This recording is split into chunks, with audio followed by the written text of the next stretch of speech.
আসসালামু আলাইকুম গাইস, কেমন আছেন? আশা করি ভালো আছেন। প্রতিদিনের মতো আজও আরেকটি নতুন ভিডিও নিয়ে আপনাদের সাথে হাজির হলাম। আজকের ভিডিওটা দুপুর থেকে শুরু করলাম। এই তো দুপুরবেলা একটা দুঃসংবাদ আসলো, শুনে মনটা খুবই খারাপ হয়ে গেল। আজকে আমার তালই মারা গেছে, যে তালইকে আমি দেখতে গেছিলাম, আপনাদের সাথেও ভিডিওতে শেয়ার করছিলাম। সেই তালই মারা গেছে। ইন্না লিল্লাহি ওয়া ইন্না ইলাইহি রাজিউন।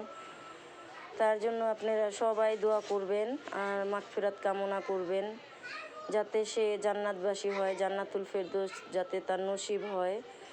আমার তালইটা খুবই ভালো ছিল, খুবই ভালো, তার মতো লোক হয় না। আমাদেরকে সে অনেক আদর করত, খুব ভালোবাসতো। আমরাও তালইকে অনেক মায়া করতাম, খুবই ভালো ছিল। আমার আব্বা মারা গেছে, তারপর থেকে তালইকে আমরা অনেক আরও শ্রদ্ধা করতাম। যাই হোক, কিছু করার নেই, সবাইকে এভাবেই চলে যেতে হবে। তাহলে দেখতে থাকুন। এই তো এখন আমার ভাইয়ের বাসায় আসলাম, ভাইয়ের বউ যাইবো আমাদের সাথে, তাই এখানে আসলাম, ওকে সাথে করে নিয়ে যাব। এখন আসার পরে দেখি যে দুপুর হয়ে গেছে, তাই আমার নাতিরও ক্ষুধা লাগবে। ওই বাড়িতে যায় খাওয়ার জন্য কান্নাকাটি করবো না, সেজন্য এখানে কিছু বিরিয়ানি অর্ডার করলাম। আর আমার নাতিন কান্না শুরু করে দিছে, ও তো কাউকে চিনে না, আমার ভাইয়ের মেয়ে কোলে নিছিল, সেজন্য একটু কান্না করতেছে, আর আমিও থামানোর চেষ্টা করতেছি। যাই হোক, এখন বিরিয়ানিটা আসলে আমার নাতিকে খাওয়ায় নিব। খাওয়া দাওয়া তো শুরু করে দিল। এখন মেয়েকেও বলতেছি যে তুমিও খায়া নাও, যে কখন না কখন আসি, তাই বেশি করে আনছি। এখন খাওয়ায়া তারপর আমরা যাব। আর আমার নাতিনও খাবার দেখে মুখটা কেমন করতেছে, বলতেছি যে দেখো কেমন করতেছে খাওয়ার জন্য, কারণ ওকে তো মুখে কিছু এখনও দেই নেই। আর আমাকেও দিছে খাওয়ার জন্য, আমি বলতেছি না আমি খাবো না, তোমরাই খাও। আমার বাস থেকেও আমি সাথে আছি। এই তো খাওয়া শেষ হয়ে গেলেই আমরা চলে যাব। মা তো আগেই চলে গেছে, মা শোনার সাথে সাথে চলে গেছে। এই যে আমরাও আসলাম, আমার ভাইয়ের বউ আসছে, আরেক বড় ভাইয়ের বউ আসছে, তারপরে আত্মীয় স্বজন সবাই আসছে, আমার বড় বোন, ভাগ্নি। আর এই তো ঘর ভর্তি লোকজন, 4টা রুম, তাদের সব রুমে সব আত্মীয় স্বজনরাই আসছে। ছেলে শ্বশুর বাড়ির লোকেরা আসছে, আমার তালইর বাবার বাড়ির লোকেরা, আবার আমার মা ওই বাবার বাড়ির লোক সব আসছে। আর এই তো কিছু বিরিয়ানি কিনলাম, কিনে তাদেরকে দেব, কারণ 4 দিন না হলে তো রান্না করা যায় না।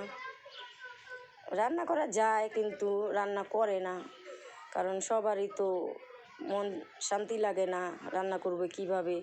তাই আমি কিনে এখন এই যে মাকে নিয়ে আর আমার ছোট ছেলে রাজকে নিয়ে মা ওইদের বাড়িতে যাচ্ছি, আর আপনাদের সাথে সব কিছুই শেয়ার করতেছি। তাহলে দেখতে থাকুন। এই তো এই যে বিরিয়ানির প্যাকেট, 20 প্যাকেট বিরিয়ানি কিনে নিয়ে এখন এই যে যাইতেছি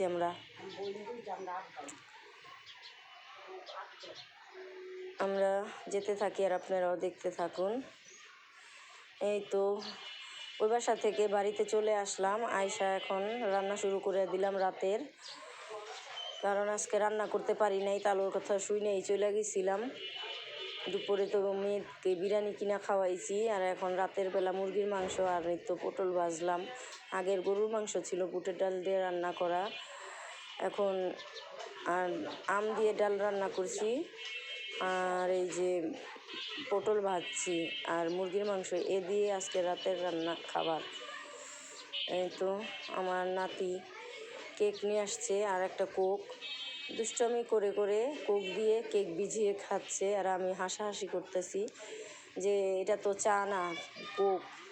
হ্যাঁ, কোক দিয়ে খেতেই ভালো লাগে। আর নাতিনও গিটারের শব্দ শুনে পাও নাচাচ্ছে। কি বুঝে এতটুক বাচ্চা, যে গিটার বাজালে বুঝে যে এটা গান, পাও নাচে নাচে খেলে। আর নাতি তো কেক খাইতেছে কোক দিয়া।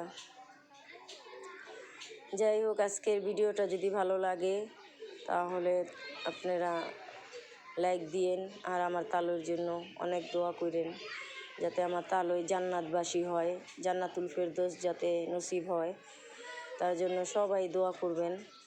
আমরাও নামাজ পড়ে আমার তালুর জন্য অনেক দোয়া করি আর করব। তালুটা খুব ভালো ছিল, আমাদের খুব আদর করতো।